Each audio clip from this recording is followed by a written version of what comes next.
Salam sejahtera. Sebentar tadi saya sudah bacakan daripada Malaysia kini, ramai agamawan yang bukan calang-calang, berpendidikan, bahkan orang yang luar biasa, tidak setuju kunut nazilah dibaca secara sembrono. Bahkan ada salah seorang daripadanya juga mengatakan tindakan itu adalah tindakan yang tidak pintar, iaitu pengerusi pondok Rumi Sufi Jawi Ahmad Hafizuddin Rosli. Beliau melihat perbuatan orang politik yang melakukan doa kunut nazilah ke atas musuh politik adalah juhala ataupun bodoh. Kata beliau lagi, tidak boleh mendoakan kunut nazilah kepada seorang Muslim dan warga negara Malaysia bukan Islam. Mereka yang melakukan demikian adalah kelompok juhala yang boleh membuat kezaliman, katanya, kepada Malaysia kini. Namun demikian, yang mengejutkan kita ialah tindakan PAS pula. PAS akhirnya bela tindakan ahli parlimen baca kunut nazilah di parlimen. Ini membuatkan ramai orang mula keliru mana yang betul dan mana yang salah. PAS mempertahankan sikap ahli parlimen mereka bersama Perikatan Nasional yang membaca kunut nazilah selepas Wan Ahmad Faisal Wan Ahmad Kamal digantung 6 bulan daripada menyertai sidang Dewan Rakyat baru-baru ini. Mursyidul Ampas Hashim Jasin berkata, bacaan tersebut wajar kerana membaca kunut nazilah tidak hanya terhad kepada situasi berdepan dengan peperangan.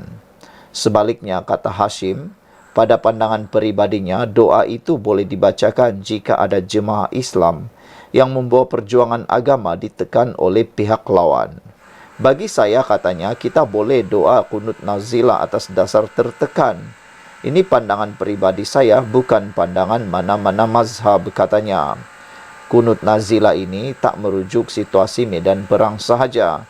Kalau orang itu ditekan melalui politik juga boleh dibaca, katanya.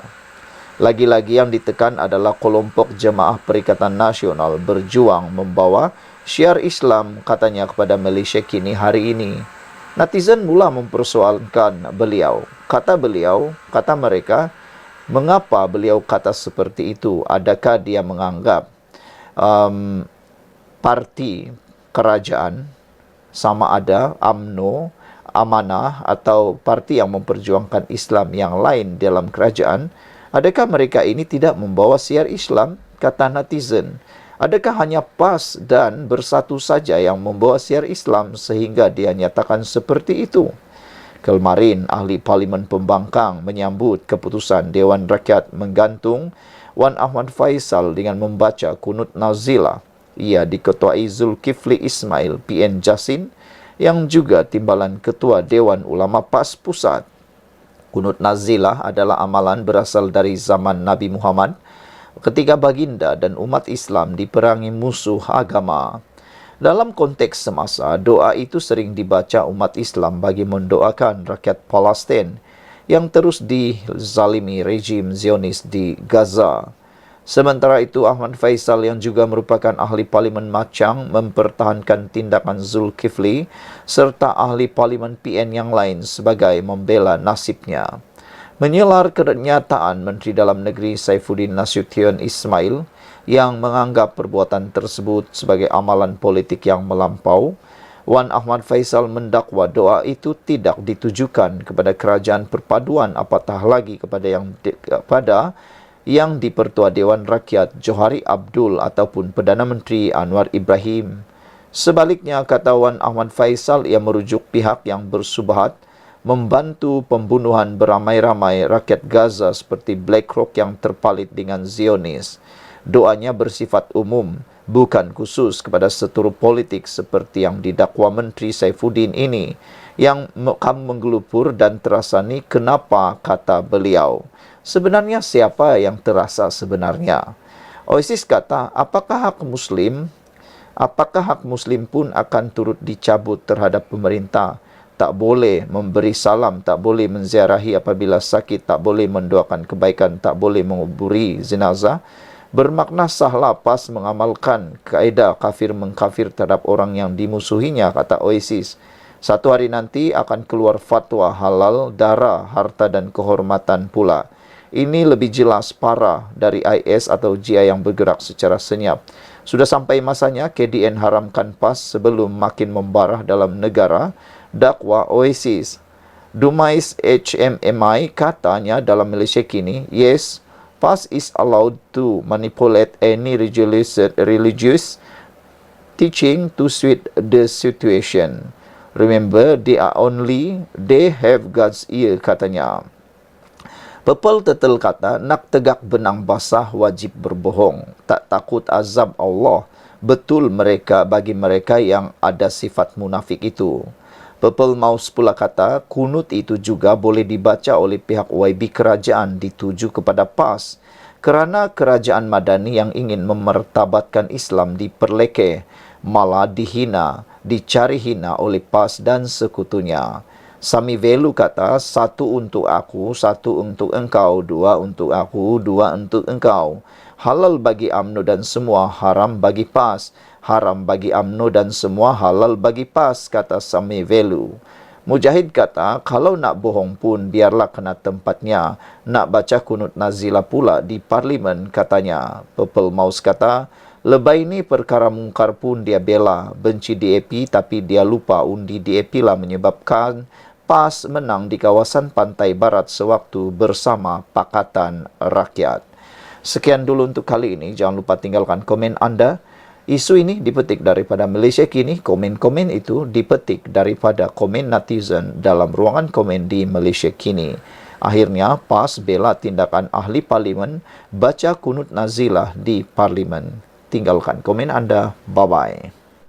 Salam sejahtera. Di media sosial sekarang, pelbagai isu berkait dengan doa kunut nazilah mula tular. Ada orang yang membuat pencerahan, ada juga orang yang membuat tafsiran, ada juga orang yang hanya menunggang sebagai pemerhati. Namun, ini komen agamawan tentang kunut nazilah yang telah dibacakan oleh pihak pembangkang Perikatan Nasional di Parlimen baru-baru ini sebagai menunjukkan solidariti mereka terhadap Wan Faisal, Wan Ahmad Kamal yang telah digantung parlimen selama 6 bulan atas perbuatan beliau membawa surat layang di parlimen. Netizen kata kalau betullah Wan Faisal itu membawa fakta yang betul, kenapa membawa surat layang itu dalam parlimen? Bawalah surat layang itu di luar mahkamah, di luar parlimen. Kata netizen, mungkin Wan Faisal pun tahu perkara itu mungkin tak benar. Tapi dalam parlimen, mereka tidak boleh didakwa. Apa saja yang mereka cakap di Dewan Parlimen mempunyai imuniti. Ahli parlimen tidak boleh didakwa kerana mereka dilindungi oleh Akta Parlimen. Tapi itulah netizen kata kalau benarlah apa yang dikata oleh Wan Faisal itu melalui surat layang itu betul, kenapa tak dia cakap di luar parlimen, di sidang media, atau tulis saja dalam Facebook dan TikTok beliau? Apa kata kalau berani kata mereka, suruhlah Wan Faisal nyatakan melalui media, nyatakan melalui Facebook ke TikTok atau sebagainya. Netizen kata silap-silap hari bulan, dia mungkin akan kena saman. Jadi itu sebabnya ada agamawan tak setuju kunut nazilah dibaca sembrono. Mufti Perlis Muhammad Asri Zainul Abidin menegaskan, kunut nazilah khusus dibaca untuk buat musuh Islam yang melakukan kezaliman yang amat nyata kepada umat Islam dan golongan yang lemah. Katanya, sesuatu doa tidak dibaca untuk menunjuk-nunjuk, apatah lagi dijadikan bahan politik. Doa merupakan permohonan hamba kepada Maha Pencipta yang memiliki segala-galanya. Apa yang tersimpan dalam dada seorang hamba ketika berdoa hanyalah harapan yang sepenuhnya kepada Allah Maha Agung semata-mata, tidak kepada sesiapa, katanya. Sementara itu, pejabat mufti wilayah persekutuan pula mengeluarkan kenyataan bahawa kunut nazilah memang boleh dibaca untuk keadaan tertentu. Misalnya, menurut pejabat itu, apabila umat ditimpa musibah seperti ketakutan, kebuluran, wabak penyakit, serangan serangga, penahanan ulama dan pahlawan serta hujan lebat membahayakan keselamatan. Namun begitu katanya, orang Islam tidak dibenarkan membaca doa tersebut untuk ditujukan kepada umat Islam yang kerana tiada dalil atau ulama yang membenarkannya. Bukan antara isu iman atau kufur. Isu bacaan kunut nazilah menjadi perhatian apabila sekumpulan ahli parlimen memberi reaksi terhadap keputusan Dewan Rakyat menggantung Wan Ahmad Faisal Wan Ahmad Kamal selama 6 bulan. Ahli parlimen macang itu dikenakan hukuman tersebut kerana membawa hujah menggunakan surat layang semasa berbahas. Bacaan kunut itu diketuai ahli parlimen Jasin Zulkifli Ismail yang juga timbalan Ketua Dewan Undang Ulama PAS Pusat. Pensyarah Universiti Islam Antarabangsa Abu Hafiz Salehuddin pula menyuarakan rasa bimbang jika amalan tersebut dibiarkan merebak dengan meluas. Katanya, tanpa kawalan atau pencegahan, ia boleh membawa kepada amalan kafir mengkafir seperti yang pernah berlaku suatu masa dulu di negara ini. Orang Islam yang ditujukan doa kunut nazilah maka akan dianggap secara langsung atau tidak langsung seperti orang kafir, katanya kepada Malaysia Kini. Abu Hafiz turut menyuarakan bahaya sekiranya kunut nazilah dinormalisasikan sesama Muslim, kerana sebelum ini ia pernah digunakan oleh pelajar sebelum memulakan kejohanan sukan rugby di Sabak Bernam Selangor serta Taiping Perak. Penyelidik dan penterjemah lulusan Universiti Yarmouk Jordan Marwan Bukhari Hamid menegaskan, perbezaan politik yang berlaku di Malaysia masih dalam kerangka betul atau salah, bukannya di antara iman dan kufur. Tindakan membaca kunut nazilah kepada musuh politik sebagaimana kita saksikan sekarang adalah salah dan tidak dibenarkan agama, katanya kepada Malaysia Kini. Pengerusi pondok Rumi Sufih Jawi Ahmad Faiz Hafizuddin Rosli melihat perbuatan orang politik yang melakukan doa kunut nazilah ke atas musuh politik adalah juhala atau bodoh. Tidak boleh mendoakan kunut nazilah kepada seseorang Muslim dan warga negara Malaysia bukan Islam. Mereka yang melakukan demikian adalah kelompok juhala yang boleh membuat kezaliman, katanya kepada Malaysia Kini.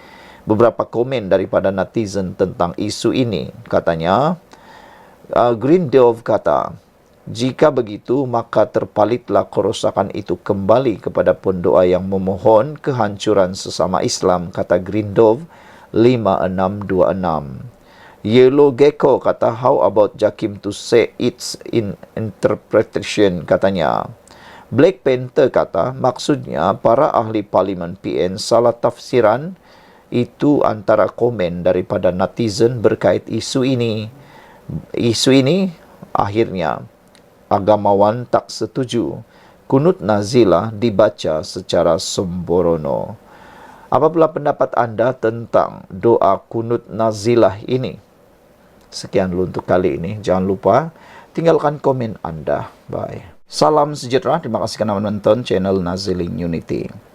Dakwaan MCA nak tinggalkan BN cuma kabar angin. Tapi ada netizen kata di Malaysia ni sudah banyak kali terjadi. Kabar angin menjadi kabar yang benar. Banyak juga kabar yang benar tiba-tiba jadi kabar yang angin. Jadi di Malaysia ni politiknya agak dinamik. Bila-bila saja boleh berubah. Daripada A boleh jadi B. Daripada B boleh jadi A. Daripada benar kepada tak benar, daripada bohong menjadi benar. Semuanya itu boleh berlaku bila-bila masa di Malaysia. Walau bagaimanapun setakat hari ini, dakwaan kononnya MCA dan MIC akan tinggalkan UMNO adalah cuma kabar angin. Barisan Nasional menganggap dakwaan salah satu parti komponen dalam gabungan itu akan memilih haluan sendiri hanya sebagai kabar angin yang dilakukan pihak tertentu. Setiausaha Agung BN Zamri Abdul Kadir berkata, beliau berkata penegasan MCA untuk terus setia bersama dengan parti lain dalam gabungan berkenan sudah dimaklumkan oleh pemimpin tertinggi mereka. Bercakap kepada media di Ceras hari ini, Zamri berkata, semua pemimpin dalam BN sentiasa mengadakan mesyuarat dari semasa ke semasa dan tidak ada masalah yang boleh membawa kepada sesuatu parti meninggalkan gabungan berkenan. MCA telah membuat kenyataan bahawa itu hanyalah kabar angin yang cuba dicipta oleh kalangan tertentu. Presidennya Wee Ka Siong dan Setiausaha Agung MCA Chong Sin Woon juga telah memaklumkan bahawa perkara itu tidak berlaku. Zamri ditemui media selepas merasmikan mesyuarat agung tahunan UMNO Ceras. Semalam, Malaysia Kini yang memetik beberapa sumber melaporkan ahli akar umbi MCA kini berasa tidak selesa dengan kedudukan parti itu dalam Barisan Nasional dan mendesak agar perubahan dibuat. Selain berasa kecewa diketepikan daripada kerajaan, sumber itu mendakwa ahli MCA juga berpendapat pengerusi Barisan Nasional Ahmad Zaid Hamidi sudah tidak relevan untuk memimpin gabungan berkenaan. Chong juga dipetik media semalam sebagai mendakwa tiada sebarang perbincangan dibuat dalam MCA berhubung kedudukan mereka dalam Barisan Nasional. Menurut Zamri, pemimpin parti komponen BN sentiasa berbincang secara terbuka dalam hal-hal membabitkan politik. Dalam perkembangan berasingan, Presiden MIC S.A. Vigneswaran berkata, pertanyaan berhubung kabar angin MCA keluar dari BN tidak seharusnya ditujukan kepada partinya.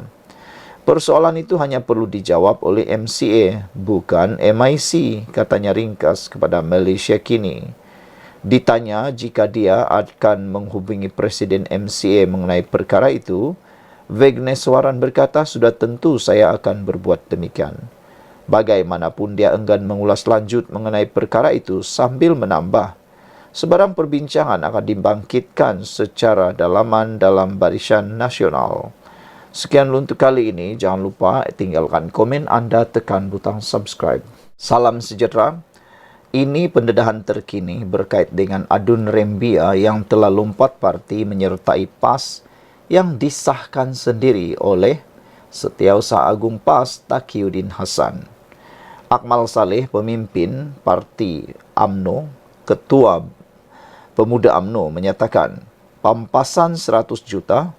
Akmal Saleh memberikan pesan kepada adun Rembia, sediakan tin Milo. Yang menariknya di dalam ulasan sebentar tadi ada netizen memberikan komen, mungkinkah PAS sedia membantu menyalurkan dana bagi membayar 100 juta denda saman UMNO kepada adun Rembia ini? Jika PAS tidak sedia membantu, kata mereka, sia-sialah pengorbanan kambing hitam pengorbanan adun Rembia ini. Kata mereka, adun Rembia kini benar-benar berada di mulut buaya.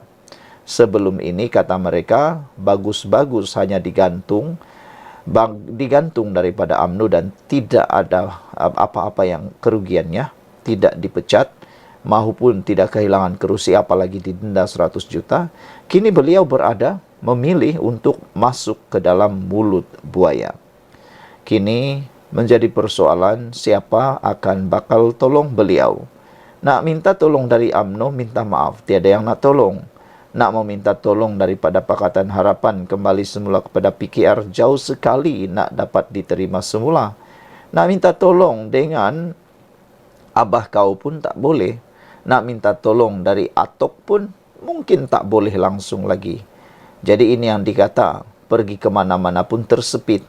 Tak tahu lagi lah nak pergi ke mana, utara, selatan, timur dan barat, semuanya telah menolak beliau. Kini satu saja harapan, kata Akmal Saleh, tolong sediakan tin Milo. Ketua Pemuda UMNO Dr. Muhammad Akmal Saleh berpesan kepada Adun Rembia Muhammad Jailani Khamis supaya menyediakan tabung bagi membayar pampasan 100 juta ringgit kerana melompat parti. Semalam, Ketua Menteri Abdul Rauf Yusuf dah buat sidang media. Setiausaha Agung UMNO Ashraf Wajdi Dusuki dah keluarkan statement, sediakan 100 juta ringgit. Nasihat saya, kata Akmal Saleh, siapkan tin-tin Milo untuk dikumpulkan.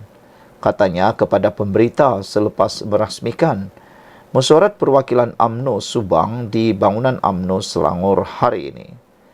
Terdahulu, Ashraf berkata semua calon BN telah menandatangani akuan bersumpah yang secara jelas menyatakan mereka akan meletakkan jawatan sebagai ahli parti dan wakil rakyat jika menyertai parti politik lain. Langkah tersebut, katanya, bagi membolehkan pilihan raya kecil diadakan dan mereka juga perlu membayar balik kepada Barisan Nasional sebanyak 100 juta ringgit. Ashraf juga mencabar Jailani untuk berjumpa di mahkamah susulan tindakannya menyertai PAS.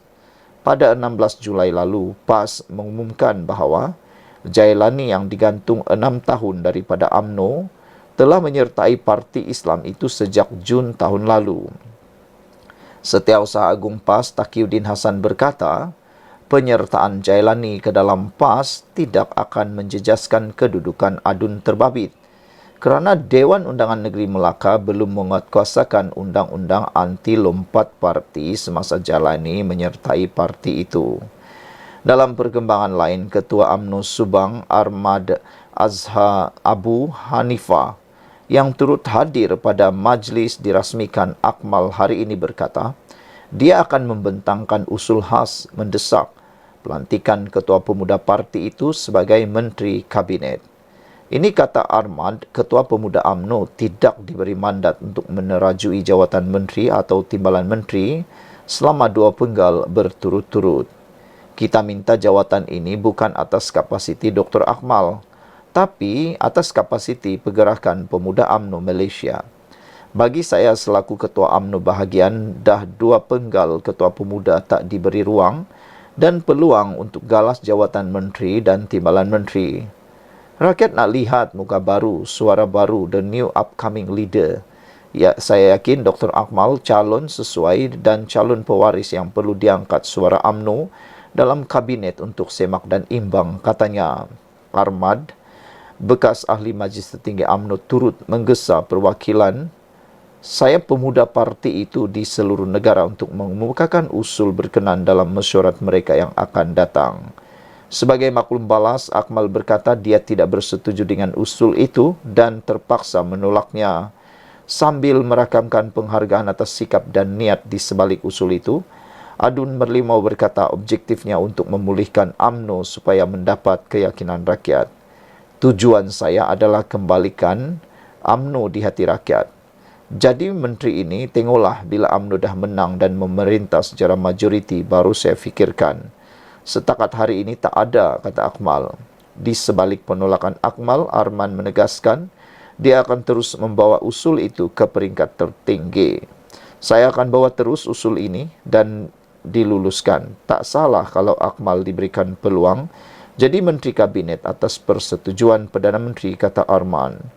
Netizen kata, walau usung tin Milo round 1 Malaysia, 10 tahun pun masih tak cukup jumlah.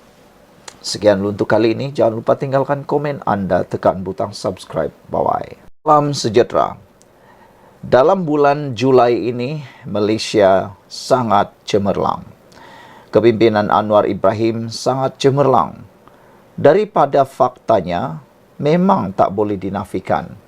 Anwar Ibrahim memimpin negara ini, memimpin para kabinet dan negara ini ke arah mercu kejayaan yang luar biasa, yang mana tiada siapa dapat menjangkanya.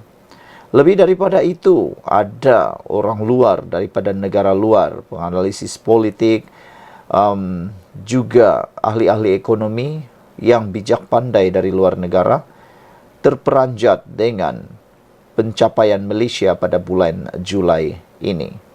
Namun, biasalah, para pembangkang semuanya tak mahu terima fakta.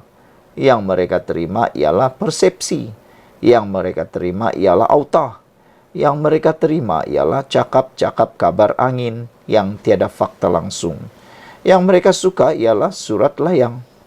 Fakta dibuang entah ke mana. Hari ini, sekali lagi selepas bulan Julai bertubi-tubi, ekonomi negara Malaysia menunjukkan prestasi luar biasa yang memeranjatkan. Hari ini sekali lagi ekonomi terbukti mengukuh.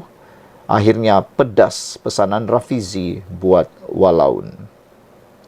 Menteri Ekonomi Rafizi Ramli berkata, ramai tidak mahu menerima fakta bahawa pertumbuhan ekonomi Malaysia semakin mengukuh ketika ini. Katanya, ramai akan mendakwa kononnya ekonomi negara semakin merudum. Namun, fakta akan menjawab semua dakwaan itu. Saudara-saudara sekalian, fakta itulah yang menjawab sebenarnya dakwaan. Nombor itu adalah nombor yang tak akan pernah menipu. Kata-kata orang boleh saja dispin, tapi nombor tidak boleh ditipu. Kalau fakta tentang prestasi ringgit yang menjadi mata wang kedua terbaik di Asia dan prestasi bursa saham yang menambah nilai melebihi 20% dalam masa setahun pun belum cukup, saya akan tambah satu lagi fakta ekonomi yang baru keluar, kata Rafizi.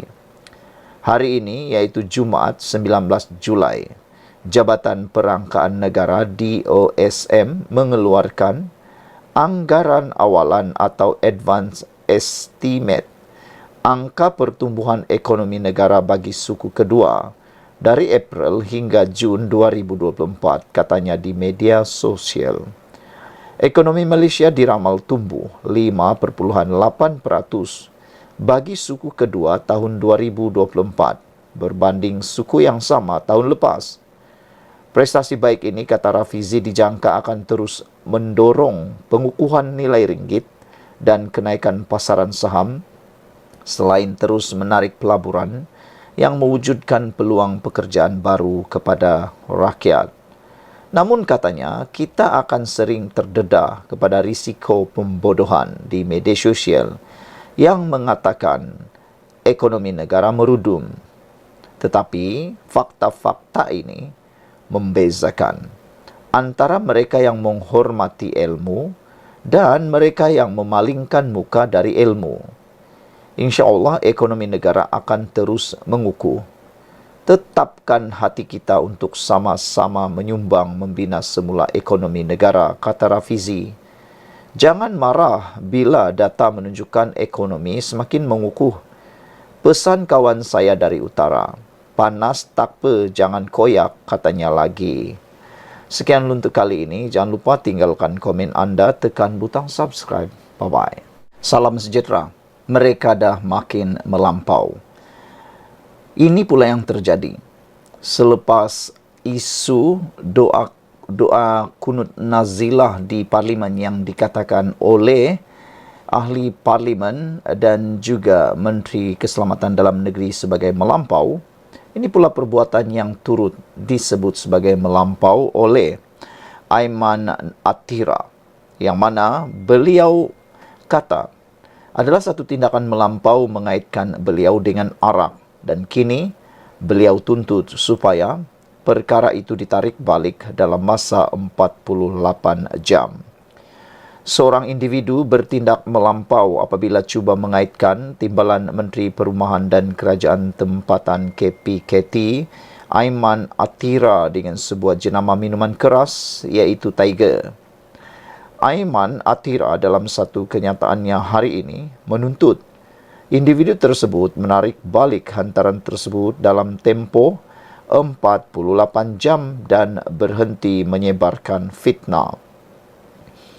Beliau berkata pasukannya sedang mengumpul maklumat berkaitan dan tidak akan teragak-agak untuk mengambil tindakan undang-undang. Saya nasihatkan Mat Nur Azman Yusof turunkan posting ini dan hentikan sebaran fitnah atau berhadapan dengan tindakan undang-undang, kata beliau. Saya sama sekali tidak pernah menghalalkan arak, tetapi malang sekali ramai pula kelompok takfiri yang menghalalkan fitnah dan menghalalkan percubaan jahat mengaibkan saya dengan fitnah. 48 jam, tegasnya dalam satu kenyataan di Facebook hari ini. Hasil pemerhatian sehingga berita ini ditulis, individu terbabit masih belum menurunkan hantaran tersebut. Hantaran dibuat individu terbabit dipercayai berkaitan dengan isu terpalit pada ahli Parlimen Sepang itu ketika beliau menghadiri sebuah konsert amal pendidikan anjuran sebuah sekolah kebangsaan jenis Cina SJKC bagi meraikan para penyumbang sekolah itu. Tular foto memaparkan Aiman Atira bergambar dengan individu lain sambil memegang replika cek sumbangan syarikat arak sebanyak RM 3,175 juta ringgit. Difahamkan, Aiman Atira menyumbang RM100,000 kepada lembaga pengurusan sekolah. Selain beliau, ada beberapa syarikat penyumbang lain yang turut hadir ke acara tersebut, di mana jemputannya dibuat pihak sekolah tanpa pengetahuan menteri. Yang patut kita tahu ialah, selain beliau, ada beberapa syarikat penyumbang lain yang turut hadir ke acara tersebut. Dan perkara itu, yang mana jemputan yang dibuat oleh sekolah itu sebenarnya tidak diketahui oleh menteri tersebut. Jadi nak buat macam mana lagi kan? Sekolah tu yang jemput pihak yang lain yang turut menjadi penyumbang. Takkanlah menteri itu pulang pula tiba-tiba kan? Dia terpaksalah berada di sana juga. Lebih afdal macam itu. Dalam penjelasan Aiman Atira, syarikat minuman arak tersebut adalah salah satu penyumbang SJKC berkenan. Selain itu, Aiman Atira menjelaskan bahawa kehadirannya adalah untuk memberikan sokongan terhadap usaha sekolah untuk mengumpul dana bagi membangunkan dewan yang selesa kepada murid. Sekian untuk kali ini. Jangan lupa tinggalkan komen anda, tekan butang subscribe. Bye-bye.